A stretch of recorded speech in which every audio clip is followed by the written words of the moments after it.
dialogue with people leaving racist comments on my Facebook page. In the spirit of understanding, it should never be the responsibility of people of color to educate white people about white supremacy and white privilege. In the spirit of Leslie Feinberg, who said, "I did not believe that our sexuality, gender expression, and bodies can be liberated without making a ferocious mobilization against imperialist war and racism an integral part of our struggle." A letter to white queers, a letter to myself.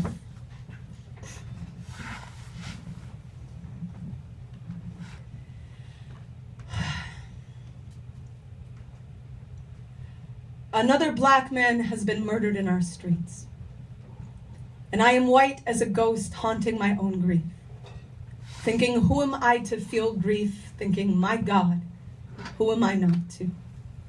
I am writing to tell you about 1998, when Matthew Shepard, a young gay man from Laramie, Wyoming, was tied to a fence, beat with the butt end of a pistol till his skull cracked, and left for 18 hours in Wyoming's frozen cold, his face entirely covered in blood except for the places his tears had washed clean. I am writing to tell you I was in a coffee shop in Seattle holding my love's hand when I heard the news. The grief tsunamied from my eyes immediately down to my knees. I could feel my knees buckle, each one of them like a Bible belt snapping around the neck of an 18-hour scream. On the street outside the coffee shop, I could feel my last bit of unburied faith swallowing the gravel in the dugout grave of my chest. I could feel my own mother kissing Matthew's forehead in a hospital where she knew even the doctor's God was rooting for a flat line. For weeks, I couldn't look at anyone I loved without imagining hate crushing their spines into a powder that would be snorted at a party after a football game. 4 months prior, James Byrd Jr., a black man from Jasper, Texas, had been chained to the back of a truck, dragged for 3 miles along the concrete, conscious the entire time, till his head was severed and his remains were found in 81 separate places along the side of the road. I am writing to tell you I did not remember where I was or how I felt when I heard that news. For a lot of our community, 1998 was the year Matthew Shepard died. I am writing to tell you I have been spending a lot of time thinking, who are my people? What determines whose death will storm my chest, will flood my eyes, will make me want to burn down a city and pray with every ounce of my winded grace that more than the smoke will rise. Last year, an older gay man in my neighborhood shot himself in his head in his own bed. After his family refused to attend his funeral, refused to collect his belongings from the home, the mattress was hosed off, tossed in the backyard, and his house was foreclosed. I heard a rumor that the house was going to sell for an incredible deal. I immediately imagined flocks of straight people going on and on about how his grave would look fabulous with a granite countertop. I kept picturing the holiday party they would throw in the bargain of his unlivable pain, his life nothing but a stain to them, nothing but something to scrub under the rug in the new nursery. I had walked by his house for weeks, imagining an SUV full of soccer cleats running back and forth over his ghost in the driveway. I had been up all night imagining what I'd say to whatever thief would have the audacity to rip up his garden and plant Bermuda grass when I finally said to my friend, I've been writing for 16 years and the word gentrification has never made it into a single one of my poems.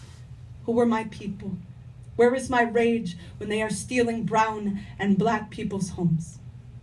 Last week, someone posted a comment on my Facebook page that said, "You're the kind of bitch it would be a pleasure to hang." And that was tucked in between thousands of other comments equally as fucked, some of them like yours from people in the queer community who furiously disagreed with the post I wrote about Michael Brown being murdered by a white supremacist system designed to murder the hearts, bodies, and spirits of people of color.